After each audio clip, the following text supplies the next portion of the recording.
अगर आप खेती करते हैं तो ये खबर जानना आपके लिए बेहद ज़रूरी है। कृषि विभाग ने प्रधानमंत्री फसल बीमा योजना के लिए पंजीकरण की तारीख का ऐलान कर दिया है। अब किसान 31 जुलाई 2023 तक फसल बीमा योजना के लिए पंजीकरण करा सकते हैं। इस योजना के तहत अगर ओलावृष्टि, बाढ़ या फिर कीटों से किसान की फसल को नुकसान होता है तो प्रधानमंत्री फसल बीमा योजना आपके लिए बेहद मददगार साबित होगी। नमस्कार, मैं हूं सिमरनजीत सिंह और आप देख रहे हैं मिशन 24x7। अब बुलेटिन की शुरुआत करेंगे हेडलाइन के साथ और फिर दिखाएंगे आपको दिन भर की सभी छोटी बड़ी खबरें फटाफट अंदाज में। तो आइए सबसे पहले हेडलाइंस पर नजर डालते हैं। जिले में लगातार हो रही भारी बारिश से लोगों को नहीं मिल रही राहत। कई इलाकों में किसानों की धान की फसल हुई जलमग्न। गर्रा नदी का जलस्तर भी लगातार उफान की ओर। बारिश को लेकर मौसम विभाग ने जारी की एडवाइजरी। 12 जुलाई तक यूपी के बिजनौर, मुरादाबाद और आसपास के इलाकों में रेड अलर्ट जारी। अमरोहा, संभल, रामपुर, बरेली, बदायूं और पीलीभीत भी ऑरेंज अलर्ट पर।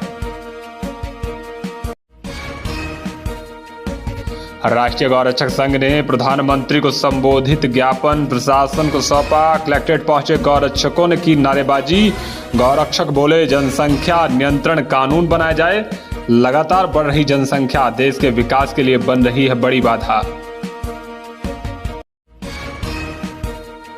बीती रात जलालाबाद में पत्रकार पर फायर करने वाले दबंगों के खिलाफ पुलिस ने दर्ज किया मुकदमा। पुरैना गांव में दबंगों ने पत्रकार धर्मेंद्र शर्मा पर जान से मारने की नीयत से किया था फायर। पुलिस ने 4 लोगों के खिलाफ गंभीर धाराओं में मुकदमा दर्ज किया। और दिल्ली में जीएसटी परिषद की 50वीं बैठक हुई संपन्न। केंद्रीय वित्त मंत्री निर्मला सीतारमण ने की बैठक की अध्यक्षता। यूपी के वित्त मंत्री सुरेश कुमार खन्ना ने भी बैठक में लिया हिस्सा। सुरेश कुमार खन्ना बोले, जीएसटी से यूपी को मिला अच्छा रेवेन्यू, जो राज्य के लिए शुभ संकेत। जलालाबाद में जल जीवन मिशन के तहत पंचायत सहायकों को इन दिनों प्रशिक्षण दिया जा रहा है। प्रशिक्षण के दौरान पंचायत सहायकों को मुख्यमंत्री कन्या सुमंगला योजना के बारे में जानकारी दी गई। इस दौरान बताया गया कि जिन परिवारों में एक बेटा, एक बेटी या फिर दोनों बेटियां होंगी तो वो मुख्यमंत्री कन्या सुमंगला योजना के लिए आवेदन कर सकते हैं। इस दौरान पंचायत सहायकों को जागरूक किया गया है कि सरकार की इस जन कल्याणकारी योजना के बारे में अधिक से अधिक लोगों को जागरूक करें ताकि लोग इस योजना का लाभ अधिक से अधिक ले सकें। मौसम विभाग लखनऊ द्वारा जारी की गई एडवाइजरी में शाहजहांपुर के लोगों के लिए राहत भरी खबर है। दरअसल मौसम विभाग ने आज एडवाइजरी जारी की है जिसमें बताया गया है कि 12 जुलाई तक यूपी के बिजनौर, मुरादाबाद और आसपास के इलाकों में भारी बारिश के लिए रेड अलर्ट जारी किया गया है। तो वहीं अमरोहा, संभल, रामपुर, बरेली, बदायूं, पीलीभीत और आसपास के क्षेत्र में भी तेज बारिश के लिए ऑरेंज अलर्ट जारी किया गया है। राष्ट्रीय गौरक्षा संघ के राष्ट्रीय अध्यक्ष पद्मनाभ महाराज ने संगठन के राष्ट्रीय महामंत्री डॉक्टर यशवंत मैथिल को सम्मानित किया है। ये सम्मान डॉक्टर यशवंत मैथिल को लगातार की जा रही गौ सेवा के लिए दिया गया है। राष्ट्रीय गौरक्षक संघ ने प्रधानमंत्री को संबोधित एक ज्ञापन जिला प्रशासन को सौंपा। हिंदू संगठन के नेता राजेश अवस्थी के नेतृत्व में आज गौरक्षक कलेक्ट्रेट पहुंचे और ज्ञापन सौंपते मांग की है कि जनसंख्या नियंत्रण कानून बनाया जाए। गौरक्षकों का कहना है कि देश की जनसंख्या लगातार बढ़ती जा रही है, जो कि देश के ही विकास में बाधा बनती जा रही है। ऐसे में जरूरी है कि जनसंख्या नियंत्रण कानून बनाया जाए। जलालाबाद के पलरई गांव में 40 साल के निजाकत का पेड़ से लटकता हुआ शव मिला है। परिजनों ने बताया कि निजाकत कल शाम खाना खाने के बाद से घर से टहलने की बात कहकर निकला था, जिसके बाद वो सुबह तक घर नहीं लौटा। वहीं आज सुबह निजाकत का शव गांव से 500 मीटर की दूरी पर पेड़ से लटकता हुआ मिला।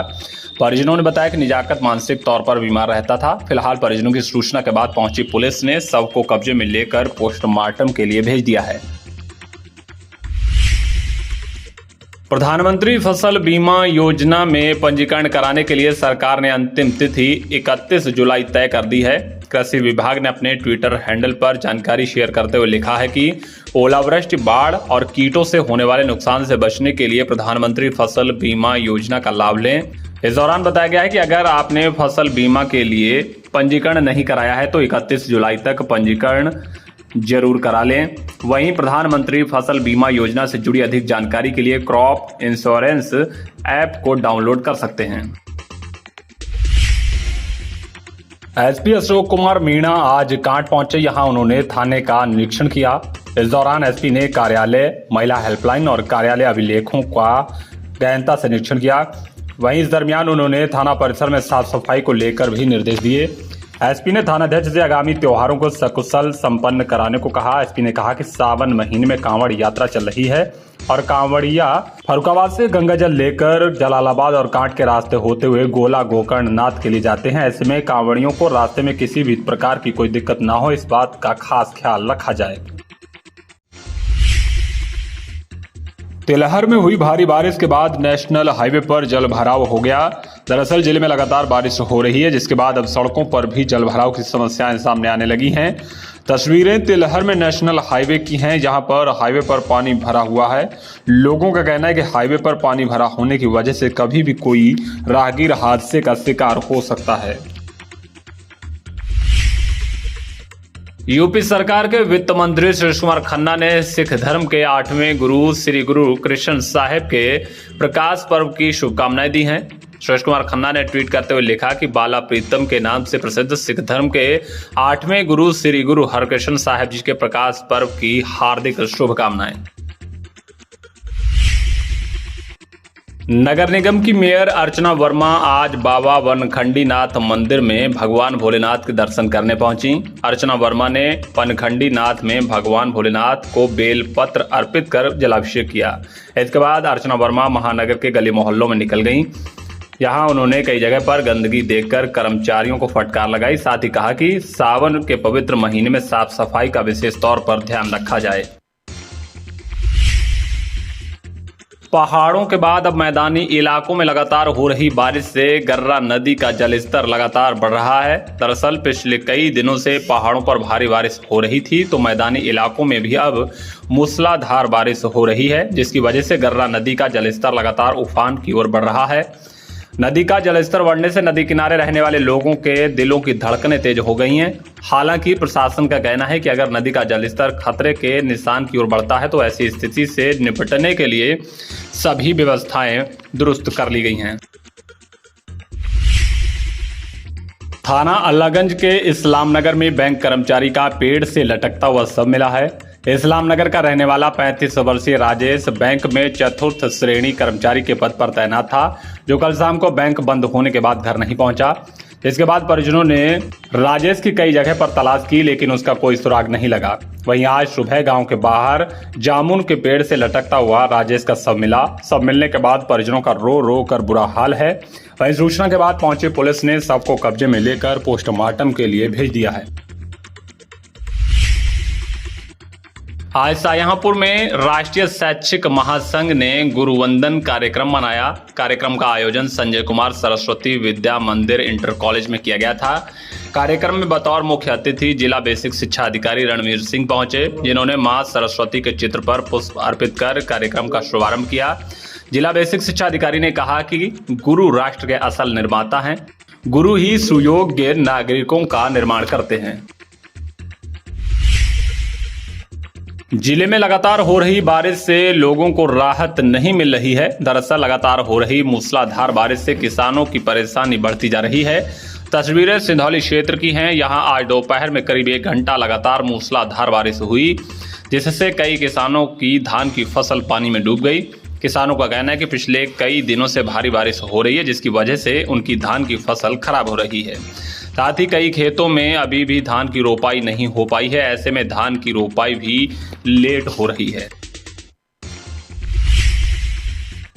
आज दिल्ली में जीएसटी परिषद की 50वीं बैठक संपन्न हुई। बैठक की अध्यक्षता केंद्रीय वित्त मंत्री निर्मला सीतारमण ने की।